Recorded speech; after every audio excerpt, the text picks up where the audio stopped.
महाराष्ट्राचे दिवंगत उपमुख्यमंत्री अजित पवार यांच्या विमान अपघाताला आज 1 महिना पूर्ण झाला आणि या 1 महिन्यानंतर DGCA अर्थात डायरेक्टर जनरल ऑफ सिव्हिल एव्हिगेशन कडून एक प्राथमिक अहवाल जो आहे तो समोर आला. जवळपास 22 पानांचा असणाऱ्या या अहवालाच्या माध्यमातून अजितदादांचा अपघात नेमका कसा झाला आणि या विमानामध्ये शेवटचं संभाषण काय झालेलं होतं याची माहिती या अहवालाच्या माध्यमातून देण्यात आलेली आहे. एकूण 22 पानांचा हा संपूर्ण अहवाल आहे. या अहवालामध्ये नेमकं काय म्हटलेलं आहे, कोणते मुद्दे DGCA कडून हायलाइट्स करण्यात आलेले आहेत, याच विषयावर आपण या कार्यक्रमाच्या लाईव्ह कार्यक्रमाच्या माध्यमातून चर्चा करणार आहोत. आणि या चर्चेत माझ्यासोबत आहे माझे सहकारी समृद्धी जाधव. समृद्धी, DGCA कडून अहवाल येईल असं सांगण्यात येत होतं, मात्र तारीख निश्चित नव्हती. आज सकाळी आजच तो अहवाल जो आहे तो प्रसिद्ध होईल असं सांगण्यात आलं. अहवाल प्रसिद्ध देखील झाला. या 22 पानांच्या अहवालामध्ये नेमकं DGCA ने काय म्हटलंय? संकेत या खरं तर 22 पानांचा अहवाल आहे ज्याच्यामध्ये खूप वेगवेगळ्या पद्धतीची प्राथमिक लेवलची सगळी माहिती आहे. म्हणजे फर्स्ट ऑब्झर्वेशन आपण ज्याला म्हणतो तशा अनुषंगाची सगळी माहिती आहे. काही महत्त्वाचे फोटोग्राफ्स या सगळ्यामध्ये आहेत. काही सीसीटीव्ही कॅमेऱ्यांमधून काढलेले फोटो आहेत. काही सॅटेलाइट फोटो आपण ज्याला म्हणतो तशा अनुषंगाचे काही फोटोज आहेत. आणि या सगळ्या फोटोंच्या माध्यमातून आणि या इन्फॉर्मेशनच्या माध्यमातून हा अहवाल तयार करण्यात आलेला आहे. खरं तर 22 पानं आहेत. खूप मोठा अहवाल आहे. मात्र या संपूर्ण अहवालामधलं जे बेसिक आहे आणि जे सगळ्यात महत्त्वाचं आहे त्यावरती आपण बोलूयात. सगळ्यात पहिल्यांदा पहिल्याच काही 2-3 पानांमध्ये जर आपण बघितलं तर या विमानामध्ये कोण कोण होतं आणि सगळ्यात पहिल्यांदा पायलट्स नेमके कोण होते याविषयीची माहिती देण्यात आलेली आहे. या सगळ्यामध्ये जे मुख्य पायलट होते या पायलटचं आपण वय जर पाहिलं तर 61 वर्ष असं त्यांचं वय वर्ष आहे. त्याचबरोबर सगळ्यात महत्त्वाचा असतो तो म्हणजे फ्लाइंग एक्सपिरियन्स. त्यांना किती वर्षांचा अनुभव होता किंवा किती तास त्यांनी आतापर्यंत उड्डाणं केलेली आहेत ॲज अ पायलट. तर तो जर पाहिला तर सुरुवातीला पण ही गोष्ट आपल्याला एकदा समजलेली होती याआधी सुद्धा की त्यांना तब्बल 18 तासांचा फ्लाइंग एक्सपिरियन्स होता. गेल्या केवळ वर्षभरातला जर आपण पाहिला तर वर्षभरातला 631 तासांचा त्यांना संपूर्ण आतापर्यंतचा फ्लाइंग एक्सपिरियन्स ज्याला म्हणू शकतो की त्यांनी पायलट म्हणून किती तास विमानं उडवलेली होती.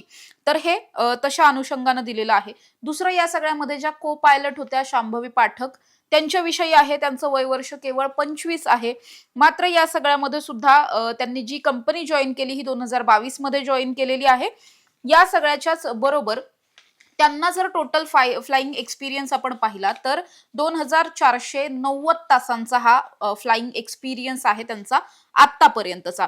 हे 2 महत्त्वाच्या गोष्टी होत्या की आतापर्यंत बऱ्याचदा असं म्हटलं गेलं की मग वेल ट्रेंड हे पायलट होते का किंवा त्यांना नीट प्रशिक्षण मिळालेलं होतं का, त्यांच्या आधी सगळ्या टेस्ट झालेल्या होत्या का, त्या सगळ्याच्या अनुषंगानं सगळ्यात पहिल्यांदा पायलट्सची इन्फॉर्मेशन या ठिकाणी देण्यात आलेली आहे. त्याचबरोबर सगळ्यात महत्त्वाचं खाली जर आपण बघितलं तर केवळ त्यांना विमान उडवण्याचा विमान चालवण्याचा एक्सपिरियन्स किती आहे या सगळ्याच्या बरोबरच त्यांनी VIP फ्लाइट्स घेतलेल्या होत्या का, VIP मुवमेंटमध्ये कधी त्यांनी काम केलं होतं का, ते सुद्धा महत्त्वाचं आहे. तर त्या अनुषंगानं सुद्धा इथे असंच म्हटलेलं आहे की दोन्ही पायलट्सला VIP असणाऱ्या लोकांची विमानं चालवण्याचा एक्सपिरियन्स सुद्धा होता. याआधी सुद्धा अनेक VIPंना घेऊन त्यांनी उड्डाणं केलेली आहेत असं या सगळ्यामध्ये म्हणण्यात आलंय. दुसरीकडे आपण जर बघितलं तर आतापर्यंत खूप वेगवेगळ्या पद्धतीनं या सगळ्याचा रिसर्च झालेला आहे.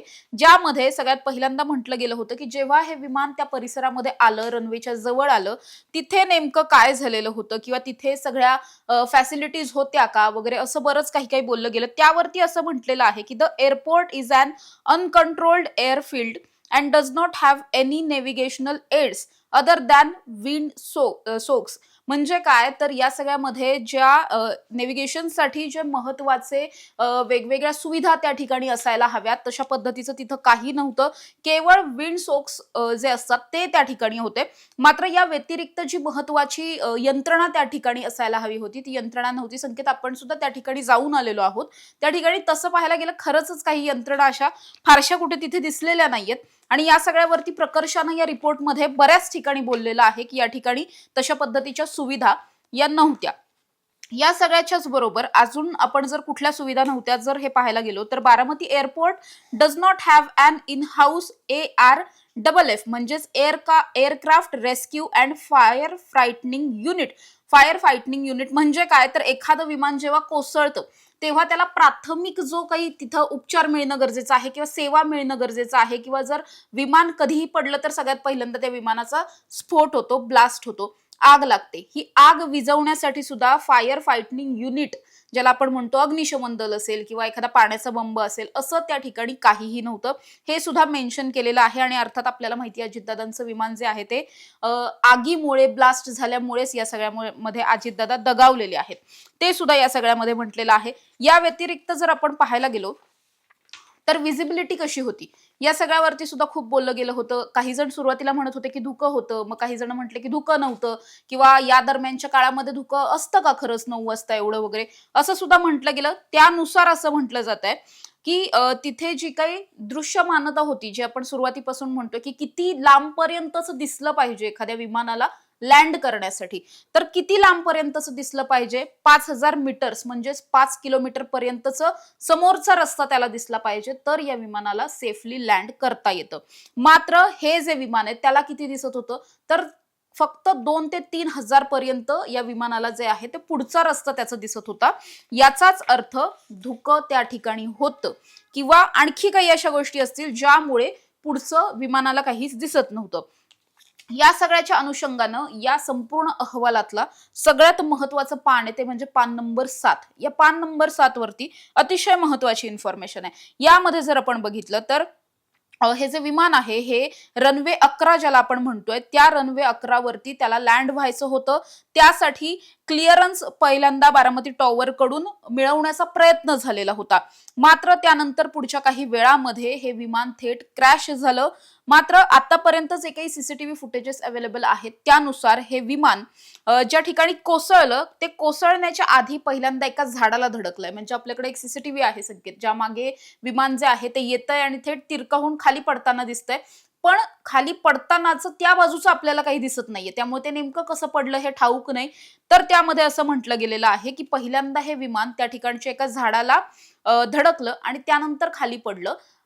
आपण स्पॉटवरती जाऊन आलेलो आहोत त्या भागामध्ये, तशा अनुषंगाची 1-2 झाडं वगैरे जवळपासच्या भागामध्ये आहेत, बाकी फारशी झाडं त्या ठिकाणी नाहीयेत. तर इथे असंच म्हटलेलं आहे. आणि विशेष म्हणजे हे जे विमान आहे ते केवळ या रनवे पासून 50 मीटरच्या अंतरावरती पडलेलं, म्हणजे फार क्लोज होतं, म्हणजे फार जास्त लांब विमान नव्हतं हे, खूप जास्त लांब जाऊन कोसळलं वगैरे अशा आशयाचं या ठिकाणी काहीही घडलेलं नाही. खूप जवळ हे विमान पडलंय, असंच एकंदरीत आतापर्यंत या सगळ्यामध्ये दिसून आलंय. दुसरं जर आपण बघितलं तर या सगळ्यात महत्वाचा मुद्दा होता संकेत, तो म्हणजे फ्लाईट रेकॉर्डर्स, ज्यामध्ये आवाज रेकॉर्ड होतो किंवा मग आणखी काही गोष्टी रेकॉर्ड होत असतात. तिथे आतमध्ये नेमकं काय चाललंय, यंत्रणेत काय बिघाड झालाय वगैरे हे पाहिलं जातं. तर यामध्ये असं म्हटलेलं आहे की जे दोन्ही रेकॉर्डर असतात त्यातलं पहिलं असतं ते म्हणजे SSFDR आणि दुसरं असतं ते SSCVR. त्याला म्हणताना सुद्धा FDR आणि CVR असंच म्हटलं जातं. वेगवेगळ्या पद्धतीचा डेटा रेकॉर्ड करण्यासाठी आणि आवाज सुद्धा रेकॉर्ड करण्यासाठीच्या या यंत्रणा आहेत दोन्ही सुद्धा. या यंत्रणा या आपण पहिल्यांदा सुद्धा या सगळ्यावरती चर्चा केलेली होती की त्या विमानाच्या शेफ्टीचा जो भाग असतो त्या भागामध्ये त्या असतात, आणि या दोन्ही सुद्धा यंत्रणा तिथेच होत्या, ज्या सेफली रिमूव्ह सुद्धा करण्यात आल्या, म्हणजे बाहेर काढण्यात आलेल्या आहेत इन्स्पेक्शनसाठी, असं यामध्ये म्हटलेलं आहे.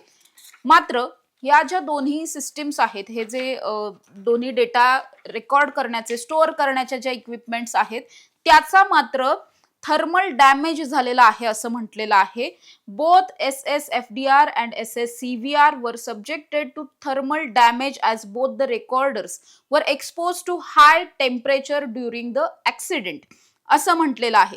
याचा अर्थ काय की अपघात झाला त्यावेळी या विमानाचा तापमान इतकं मोठ्या प्रमाणात वाढलेलं होतं की त्यामुळे दोन्ही डेटा रिकव्हर करण्याचे जे इक्विपमेंट्स आहेत त्याच्यावरती या सगळ्याचा उष्णतेचा परिणाम झालेला आहे. मात्र तरी सुद्धा special recovery and analysis techniques was required for this case. म्हणजेच काय, तर या सगळ्यासाठी डेटा मिळणारच नाहीये का, तर डेटा मिळणार आहे, पण त्यासाठी आधुनिक तंत्रज्ञान लागणार आहे, अत्याधुनिक तंत्रज्ञान लागणार आहे, आणि ते कदाचित भारतात अवेलेबल नसेल तर ते परदेशातून अवेलेबल करून मग तशा पद्धतीनं इन्व्हेस्टिगेशन केलं जाईल. आताही आपल्याला माहितीये की हे विमान ज्या ठिकाणी बनवलं गेलेलं होतं त्या देशामध्ये ऑलरेडी यांचा डेटा रिकव्हर करण्यासाठी ते पाठवण्यात आलेला आहे, असं सुद्धा या सगळ्यामध्ये म्हटलंय.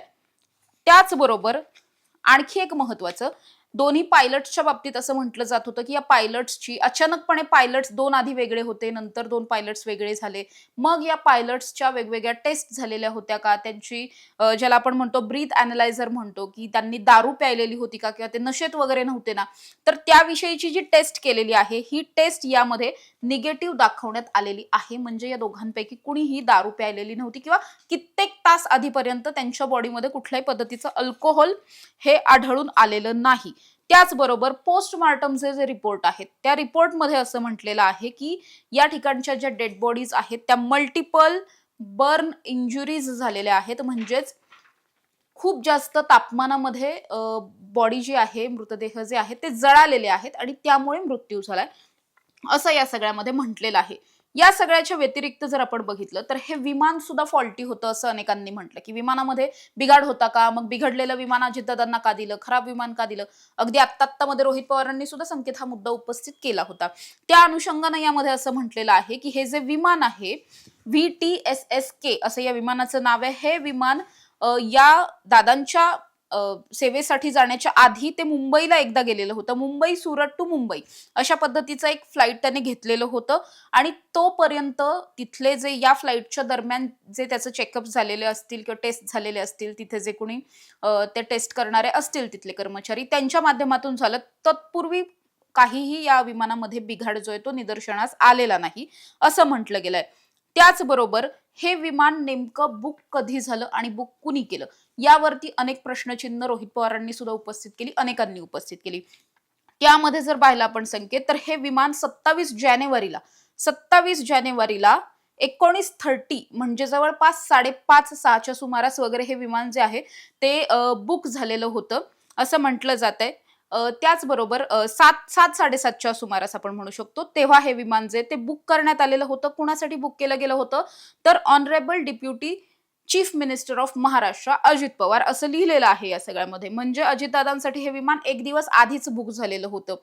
खूप असं म्हटलं जातंय की दादा बाय रोड ट्रॅव्हल करणार होते, मग अचानक विमान कसं बुक झालं? तर हे विमान ऑलरेडी एक दिवस आधीच 27 तारखेला झालेलं आहे बुक. जवळपास 6, 6:30, 7च्या दरम्यानचं बुकिंग आहे. त्या सगळ्याच्याच अनुषंगानं आणखी एक असं म्हटलं गेलं, की या विमानामध्ये खूप जास्त फ्युएल होतं का? त्यामुळे इतका मोठा ब्लास्ट झाला का? इंधन खूप अतिरिक्त भरलं गेलं होतं का? तर तसं या रिपोर्टमध्ये दाखवण्यात आलेलं नाही. हे सगळ्यात पहिल्यांदा विमानामध्ये 2.900 LBS इतकं इंधन होतं. त्यानंतर 2.100 म्हणजे 2100 आपण म्हणू शकतो ज्याला, म्हणजे आधीचे हे 2900, त्यानंतर 2100 असं टोटल मिळून जर आपण पाहिलं तर 5000 LBS एवढं फ्युएल म्हणजेच इंधन या विमानामध्ये होतं. पण जर आपण कॅल्क्युलेट केलं एकंदरीत विमानाचं सगळ्याच वेट वजन जर आपण कॅल्क्युलेट केलं तर हे विमान जे आहे ते 19,603 LBS इतकं या विमानाचं वजन होतं. मग विमान ओव्हरलोड झालं होतं का किंवा इंधन जास्त झालं होतं का? तर तसं या रिपोर्टमध्ये म्हणण्यात आलेलं नाहीये. विमानाचं टोटल वेट जे आहे ते 21,500 LBS पर्यंत असू शकतं. तिथपर्यंत सुद्धा ते सेफ असतं आणि हे विमान तर जवळपास 19,500 पर्यंत होतं. त्याचबरोबर मॅक्सिमम फ्युएल क्वांटिटी किती असते? तर जवळपास 6,000च्या आसपास असते, जी या विमानामध्ये केवळ 5,000 होती. त्यामुळे जाणून बुजून विमानामध्ये जास्तीचं इंधन भरलं वगैरे हे जे आरोप केले जात होते, हे आरोप कुठेतरी या अहवालाच्या माध्यमातून फोल होताना पाहायला मिळतात. त्याचबरोबर अजितदादा या विमानामध्ये केव्हा बसले, विमानाच्या जवळ केव्हा आले, त्या अनुषंगाची एक ओळ यामध्ये अतिशय महत्वाची आहे. बाकीचे कोण किती वाजता आले वगैरे हे सगळं यामध्ये दिलंय. पण व्ही-आय-पी अराइव्ड ॲट 7.95 असं लिहिलेलं 59 असं लिहिलेलं आहे. म्हणजेच 7:59 अजितदादा त्या ठिकाणी पोहोचलेले होते. बरोबर 8 वाजता दादा या विमानाच्या आत गेले. विमानाचा दरवाजा लावला गेला. 8:01 हे विमान आपल्या उड्डाणासाठी तयार झालेलं होतं.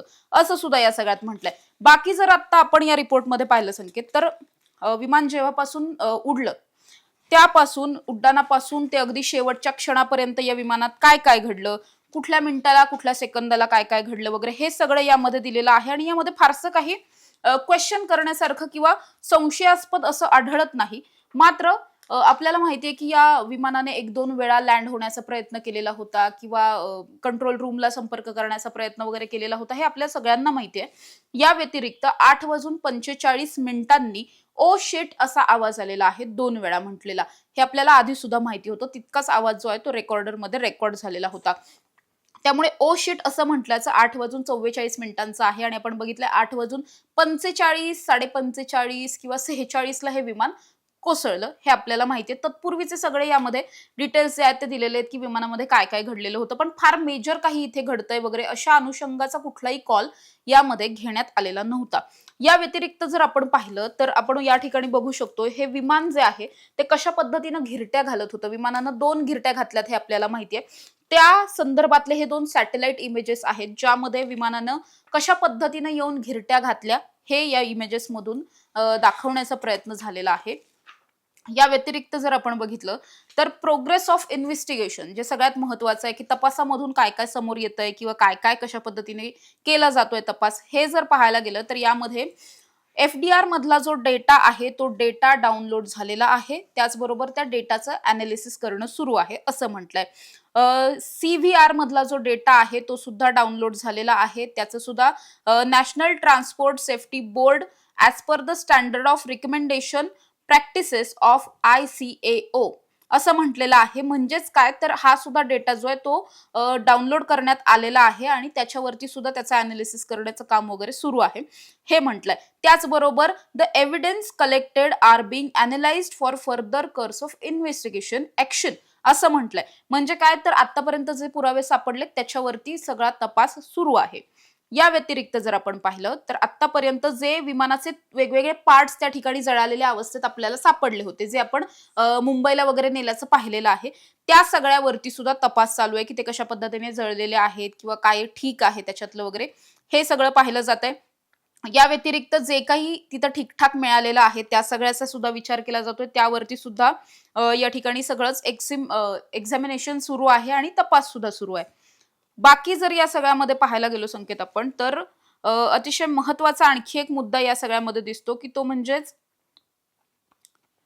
The document pertaining to the airworthiness operations, flight safety and aircraft related have been seized for further scrutiny and analysis. म्हणजेच जे काही उर्वरित भाग त्या ठिकाणी आढळलेले आहेत ते सगळे तपासासाठी पोलिसांनी तपास यंत्रणांनी सगळे ताब्यात घेतलेले आहेत. त्या सगळ्याचा तपास त्याचे जे कोणी तज्ञ आहेत या सगळ्या सेक्टर मधले त्यांच्या मार्फत हा सगळा तपास केला जाईल. या व्यतिरिक्त जर आपण बघितलं तर या अहवालामध्ये काही महत्त्वाच्या इमेजेस आहेत, की काय काय त्या ठिकाणी सापडलेलं आहे, कुठले कुठले पार्ट सापडले, ते कशा अवस्थेत सापडले, या विषयीचे जवळपास 10 एक फोटो यामध्ये आहेत जे खूप महत्त्वाचे आहेत, ज्यामध्ये बरंच काही काही सापडल्याचं पाहायला मिळतंय. विमानाचे हे सगळे वेगवेगळे पार्ट्स आहेत जे त्या ठिकाणी आढळलेले आहेत, जे आता तपासासाठी नेण्यात आलेले आहेत. असं बरंच काही काही याच्यामध्ये डेटामध्ये असल्याचं पाहायला मिळतंय. हा प्राथमिक अहवाल आहे, त्यामुळे यातली जी माहिती आहे ती सगळी प्राथमिक आणि बेसिक माहिती आहे. पण याच बेसिक प्रश्नांवरती अनेकदा प्रश्न विचारले जात होते. रोहित पवार असतील किंवा अमोल मिटकरी असतील किंवा अनेक नेते या सगळ्यामध्ये बोलत होते. इतर पक्षांचे सुद्धा नेते बोलत होते. सर्वसामान्य जनता सुद्धा बोलत होती. हा अहवाल 1 महिन्यात येईल असं आपल्याला 2-3 दिवसांपूर्वी कळलेलं होतं. CIDच्या वतीनं सुद्धा तसं सांगण्यात आलं होतं आणि त्या व्यतिरिक्त सुद्धा असं म्हणलं गेलं होतं की 1 महिन्यात हा अहवाल मिळेल. त्यामुळे आज 1 महिना बरोबर झालेला आहे. हा अहवाल मिळालेला आहे, पण हा केवळ प्राथमिक अहवाल आहे. या अहवालाच्या व्यतिरिक्त सुद्धा खूप महत्त्वाच्या गोष्टी आहेत, ज्यावरती काम होणं बाकी आहे, ज्या सगळ्याचा तपास होणं बाकी आहे. जसं CIDने सांगितलं होतं की आम्हाला सगळ्यात पहिल्यांदा DGCAचा अहवाल आमच्याकडे दिला जाईल, तो आम्ही घेऊ, त्याचा विचार करू आणि त्या अनुषंगाने आम्ही आमचा तपास करू असं म्हटलं गेलं होतं. आणि मग आमच्या तपासात जर इथं काही चुकीचं आढळलं, काही घातपात आढळला किंवा वेगळं काही जर आढळलं तर आम्ही या सगळ्यातली FIR देऊ, म्हणजेच गुन्हा दाखल करून घेऊ आणि मग या सगळ्याची कोर्ट कचेरीचं जे काही न्यायप्रविष्ट सगळ्या यंत्रणा असतात किंवा ती जी प्रोसिजर असते ती करू असं म्हटलं होतं. त्यामुळेच या प्रकरणामध्ये रोहित पवारांची तक्रार आतापर्यंत घेतली गेलेली नाहीये, ज्यावरून खूप मोठं वादळ जे ते संपूर्ण महाराष्ट्रात उठलेलं पाहायला मिळतंय. पण संकेत हा अहवाल आला, तो आपण म्हणू शकतो की ऍटलिस्ट आला. हा अहवाल येईल की नाही येईल, कधी येईल हे काहीच माहित नव्हतं. मात्र आता प्राथमिक अहवाल आलाय. यामध्ये जे काही म्हटलेलं आहे त्या अनुषंगानं CID कशा पद्धतीनं तपास करते हे पाहणं महत्त्वाचं असणार आहे. आतापर्यंत अनेकांकडून या पायलट्सवरती आरोप केले गेले होते, जे आरोप या सगळ्यामधून कुठेतरी सिद्ध होत नाहीयेत. पायलट्सला कुठेतरी पॉझिटिव्ह या सगळ्यामध्ये रिस्पॉन्स जे आहेत ते आलेले पाहायला मिळतात. दुसरीकडे इंधन जास्त होतं म्हटलं जात आहे, ते सुद्धा या सगळ्यात खोटं ठरतंय. बऱ्याचशा गोष्टी ज्यावरती आरोप केले गेले, ज्या गोष्टी आता खोट्या ठरत ठरताना कुठेतरी पाहायला मिळतात. त्यामुळे CID असेल किंवा रोहित पवारांनी लावलेल्या 2 खासगी यंत्रणा असतील, त्या कशा पद्धतीने तपास करतात आणि वरवर करणी जरी हा रिपोर्ट अगदी आपल्याला नॉर्मल वाटत असला किंवा अपघाताच्याच दृष्टिकोनातून हा रिपोर्ट जो आहे तो अपघाताच्या दृष्टिकोनातून असलेला पाहायला मिळतोय. पण खरंच या सगळ्यामध्ये केवळ अपघात की आणखी काही, हे सगळं करण्यासाठी आपल्याला आणखीन काही दिवसांची कदाचित वर्षाची सुद्धा वाट पाहावी लागेल. समृद्धी अहवाल आला, अहवालावर चर्चा होत असतानाच रोहित पवारांनी एक ट्विट केलंय ज्याच्यामध्ये त्यांनी या अहवालामधला जो 5.1चा मुद्दा आहे ज्याच्यामध्ये बारामती डिस्ट्रिक्ट असा उल्लेख आहे त्याच्यावरून त्यांनी अहवालावरच कुठेतरी टीका केल्याचं पाहायला मिळालं की बारामती डिस्ट्रिक्ट असा जर उल्लेख होत असेल तर हा अहवाल किती गांभीर्यानं बनवला गेला याचा अंदाज इथे येऊन जातो. नक्कीच. खरं तर या ठिकाणी पुणे डिस्ट्रिक्ट असं म्हणायला पाहिजे होतं. पुणे जिल्हा म्हणायला पाहिजे होतं. बारामती हा जिल्हा नाहीये. पण या अहवालामध्ये बारामती डिस्ट्रिक्ट असा एक उल्लेख आहे आणि त्यामुळे जसं मी आधीही म्हटलं, की हा जो अहवाल आहे, या अहवालामधून अजित पवारांचा अपघातच झालेला होता. विमानात सुद्धा बिघाड नव्हता, इंधन सुद्धा जास्त नव्हतं, पायलट सुद्धा फुल ट्रेनी होते, सगळं काही ठीक होतं. केवळ हवामान खराब होतं, समोर धुकं होतं, दृश्यमानता कमी होती आणि या सगळ्यामुळे अपघात झालाय. अशा अनुषंगाचं एक बेसिक जर काढायला गेलो आपण, की या अहवालात नेमकं बेसिक काय म्हटलंय, तर हे एवढंच म्हटलेलं आहे. त्यामुळे हा केवळ हवामानामुळे झालेला अपघात आहे, की आणखी काय आहे, या सगळ्यावरती शंका उपस्थित करायला जागा यामुळे निर्माण झाली आहे, की यामध्ये बारामती डिस्ट्रिक्ट असा उल्लेख आहे आणि मग आता हा उल्लेख नेमका कशामुळे झाला? ही केवळ एक चूक आहे, की म्हणजे आपण म्हणू शकतो टायपिंग मिस्टेक वगैरे आहे, की आणखी काही या सगळ्यामध्ये दुर्लक्ष करून कुठे हा अहवाल बनवलाय का? हा सगळ्यात महत्त्वाचा प्रश्न आहे आणि अर्थात या सगळ्यावरती रोहित पवार पुन्हा बोलतील असं वाटतंय. निश्चितच मंगळवारी आपण पत्रकार परिषदेमध्ये बोलू असं रोहित पवार जे आहेत ते म्हटल्याचं पाहायला मिळालं. अर्थात या अहवालाच्या अनुषंगाने आता CID काय तपास करते आणि ज्या पद्धतीने सुनेत्रा पवार यांनी आणि राष्ट्रवादीच्या अनेक आमदारांनी सुद्धा अगदी अमोल मिटकरींपासून आज अदिती तटकरेंनी सुद्धा ज्या पद्धतीने म्हटलं की CBI चौकशी या सगळ्यामध्ये झाली पाहिजे. तर दादांच्या अपघाताची CID बरोबर CBI कडे सुद्धा चौकशी दिली जाते का? आणि या सगळ्या चौकशीमधून नेमकं काय समोर येतं हे पाहणं महत्वाचं आहे. आणि या सगळ्या विषयाचे अपडेट्स आम्ही वेळोवेळी तुमच्यापर्यंत घेऊन येणार आहोत. तोवर पाहत रहा टॉप न्यूज मराठी. आपला महाराष्ट्र, आपली बातमी.